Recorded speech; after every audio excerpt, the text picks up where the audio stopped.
Hello everyone, my name is Pankaj Kumar. और जैसा कि आप देख सकते हो कि इस जो लास्ट के 2 लेक्चर्स थे इसको हमने काफ़ी डिटेल में पढ़े थे। और आप देख सकते हो कि सारे सारे टॉपिक्स जो है ये हमने कंप्लीट कर लिए पिछले 2 लेक्चर में। आप इसके प्लेलिस्ट को जाकर देख सकते हो, है ना? ये सब सारी चीज़ें हम पढ़ लिए थे। Polymerase switching, right? हम एफिडोकोलिन का एंटीबायोटिक था, इसका इम्पैक्ट किसमें होता है। फिर हम समझे थे लीडिंग और लैगिंग स्ट्रैंड क्या होता है ना? फिर हम समझे थे कि कैटालिटिक कोर जो है वो क्या है, आई मीन स्ट्रक्चर को अच्छे से समझे थे, स्ट्रक्चर ऑफ डीएनए पॉलीमरेज। फिर हम सारे पॉलीमरेज का कंपैरिजन भी देखे थे, राइट? तो आज हम एक जो डिस्कस करने वाले हैं वो है initiation of replication. Okay okay. तो जो आज का हमारा टॉपिक है वो आज हम डिस्कस करेंगे initiation of replication.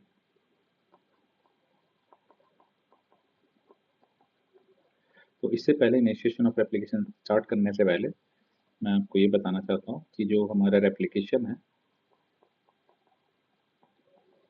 DNA replication है, इसको हम 3 पार्ट में डिवाइड कर सकते हैं। पहला इनिशिएशन, दूसरा इलोंगेशन, तीसरा टर्मिनेशन, है ना? एक एक करके इसको देखें कि कैसे ये चीज़ें काम करती हैं, है ना? तो आज जो हमारा सबसे पहला टॉपिक है इनिशिएशन।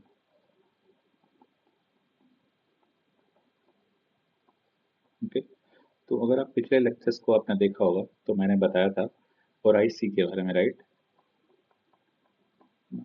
तो ओराइसी जो है ओरिजिन ऑफ रेप्लिकेशन, ये ओराइसी हम लोग बेसिकली क्रोमोसोम्स के टर्म्स में बात करते हैं। वो भी क्रोमोसोम किसका? बैक्टीरियल क्रोमोसोम, है ना? तो बैक्टीरियल क्रोमोसोम के टर्म्स में बात करते हैं कि ओराइसी प्रेजेंट होता है और वो ही इकोलाई, राइट? तो उसी के एक्सटेंड उसी को हम आगे बढ़ाते हैं और देखते हैं कि ये ओराइसी का यूज होके कैसे इनिशिएशन होता है रेप्लिकेशन का। ओके। तो मैं इसको डायग्राम बनाता हूँ जहाँ पे हमने लास्ट वीडियोस के लेक्चर्स में हमने डिस्कस किए थे 5 9 सीक्वेंस, राइट? एंड 3 13 सीक्वेंस, अगर आपको याद है तो, है ना? 13 सीक्वेंस थे सारे के सारे। Each one of them is a 13 sequence. ठीक है, ये हमने लास्ट लेक्चर्स में भी डिस्कस किए थे। तो एक पहला जब प्लेलिस्ट देखोगे तो आपको पता चलेगा कि उसमें हमने डिस्कस किया था इन सब चीज़ों का। नाउ हमने ये भी डिस्कस किया था कि मेल्टिंग जो है डीएनए का, जो क्योंकि रेप्लिकेशन ये डबल हेलिक्स में रहता है, राइट? तो इसको रेप्लिकेट करने के लिए इसको सेपरेट होना पड़ेगा, राइट? इस ये डीएनए क्या होगा, ये अगर सिंगल स्टैंडर्ड है तो ये सेपरेट होगा पहले एंड फिर किसी पर्टिकुलर पोजीशन से जो है वो रेप्लिकेशन होना स्टार्ट करेगा, है ना? तो ये सेपरेशन कैसे होता है, राइट? हमने डिस्कस किया था लास्ट क्लास में कि जो सेपरेशन है वो 13 सीक्वेंस से स्टार्ट होता है। और उसके पहले होता क्या है, यहाँ पे कुछ बाइंडिंग ऑफ प्रोटीन्स होता है इस सीक्वेंस में। कौन सा सीक्वेंस में? 9 सीक्वेंस। मैंने इसके काफ़ी डिटेल में बताया था आपको कि कितने बेस पेयर का होता है ये टोटल, है ना? और डिफरेंट डिफरेंट कैटेगरीज भी बताए थे, ड्यू क्या होता है, राइट? तो ये सब आप अगर आपने नहीं देखा है तो मैं आपको सजेस्ट करूँगा कि फर्स्ट लेक्चर आप देखो, उसको काफ़ी इन डेप्थ में बताया। पर यहाँ पे जो हम इनिशिएशन डिस्कस कर रहे हैं तो यहाँ पे होता क्या है, यहाँ पे सबसे पहले जो प्रोटीन बाइंड करता है उसको हम लोग बोलते हैं डीएनए ए प्रोटीन, है ना? और इसका काम क्या है, ये डीएनए ए प्रोटीन जो है इस 9 सीक्वेंस के पास बाइंड होता है ना? ये बाइंड होने के बाद ये क्या करता है, ये 13 सीक्वेंस से इंटरेक्ट होता है। ओके, ये 13 सीक्वेंस से इंटरेक्ट होता है ये बाइंड होने के बाद। और ये इंटरेक्ट होने के बाद ये करता क्या है, ये 13 सीक्वेंस में मेल्टिंग करता है ना? मेल्टिंग मीन्स जो दो डीएनए बॉन्ड है उसको सेपरेट करता है। ओके, जब ये इसका काम पूरा हो जाता है फिर एक और प्रोटीन आता है जिसको हम लोग बोलते हैं डीएनए बी प्रोटीन, ओके, तो डीएनए ए प्रोटीन जो है ये बेसिकली इसको हम लोग बोलते हैं सिंगल स्टैंडर्ड बाइंडिंग प्रोटीन। तो ओके, ये प्रोटीन जो है इसको बोलते हैं हम लोग सिंगल स्टैंडर्ड बाइंडिंग प्रोटीन।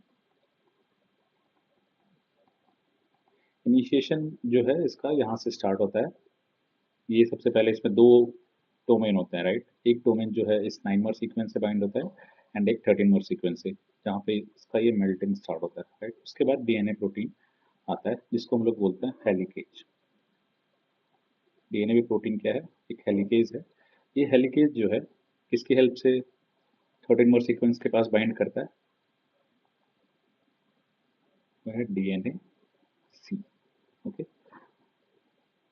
ये डीएनए सी जो है ये है हेलिकेज लोडर। ओके, नाउ ये क्या करता है, ये डीएनए सी जो है ये डीएनए बी को उस पर बाइंड करता है। ओके, कहाँ पे बाइंड करता है, इस 13 सीक्वेंस पे।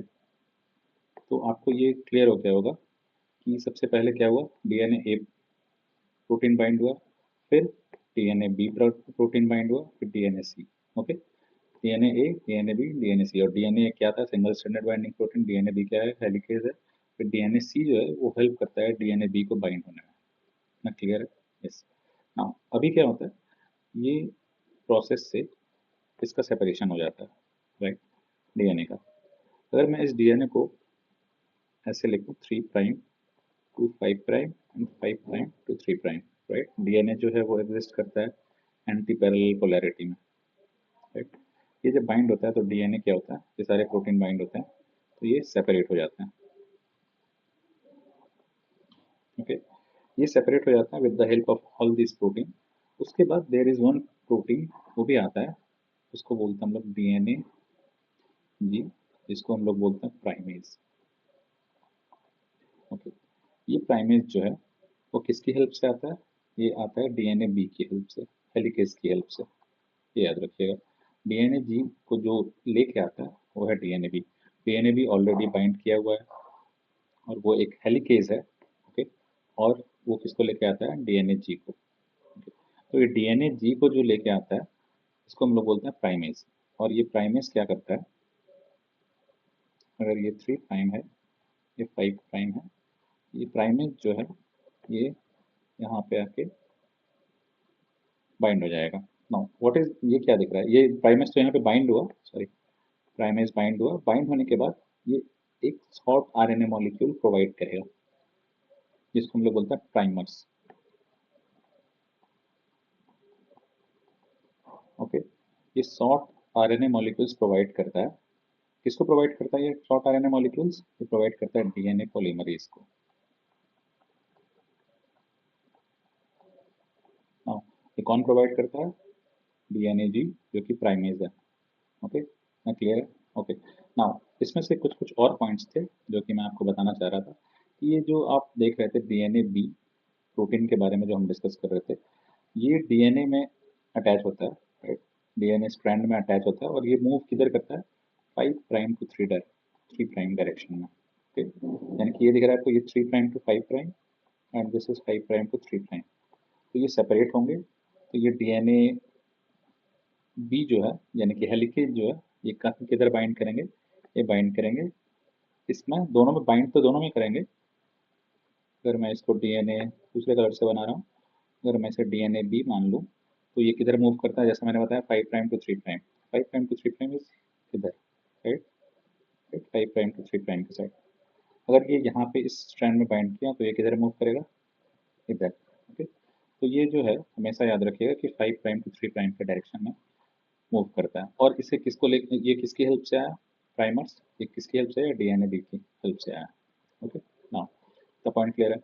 उसके अलावे फिर ये दोनों डीएनए सेपरेट हो जाता है तो इसको सेपरेशन के सेपरेटेड फॉर्म में कौन रखता है, इसको सेपरेटेड फॉर्म में डीएनए ए प्रोटीन रखता है, जो कि नाम से ही आपको पता चल रहा है single standard binding protein. Okay, तो ये जो सेपरेशन है, सिंगल स्टैंडर्ड बाइंडिंग प्रोटीन जो है वो इससे बाइंड होके कोऑपरेटिवली बाइंड होता है डीएनए से और इसे सेपरेट करके रखता है। ओके, सो आज का लेक्चर बस इतना ही। आई होप आपको ये इनिशिएशन वाला पार्ट जो है ये आपको समझ में आया होगा। नेक्स्ट क्लास में हम डिस्कस करेंगे इलोंगेशन, जहाँ पे जो रोल है वो डीएनए पॉलीमरेज का होता है। इसको हम लोग नेक्स्ट क्लास में डिस्कस करेंगे डिटेल में। आई होप आपको ये वीडियो अच्छा लगा, और अगर आपको सही समझ में आई चीज़ें, आप विजुलाइज कर पा रहे हो चीज़ों को, तो शेयर विद द अदर्स जिसको ये रिक्वायर्ड है, जो बायोटेक्नोलॉजी या लाइफ साइंस के फील्ड में कुछ प्रिपरेशन कर रहे हैं। तो इससे अच्छे कॉन्सेप्ट आपको कहीं नहीं मिलेगा। Thank you so much. Like, subscribe and share.